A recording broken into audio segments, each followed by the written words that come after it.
Siyempre, pasalamat ako. Kinuha ko ni Boss Ray at nabuo itong team ng Pinoy Master. At siyempre, bibigay ko lahat ng makakaya ko.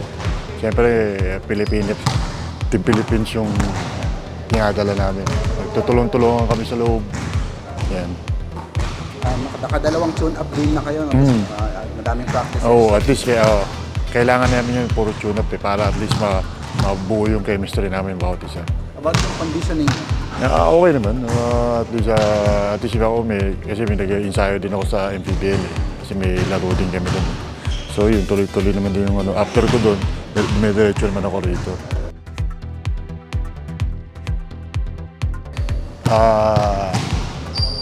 Ayun, nagkita-kita yung mga dating mga ex-pro, sila Kuya Estong, sila Kuya Oliver, yung mga dating nakakalabang ko sa NBA, sa PBA. Ngayon, magkakasama na kami rito. Sana sa tournament na may 17 to 30, sana makapasok kami o makakuha ng kampiyon. Sana.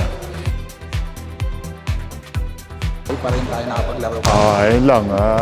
Siyempre, alagaan nyo lang yung katawan ng disiplina and then palaging fit and then stay away ng drugs and play the ball and stay healthy lang. Keep on dreaming. Ako nga pala mga kababayan natin dyan, support our team 45 Master in Taiwan. So, see you soon.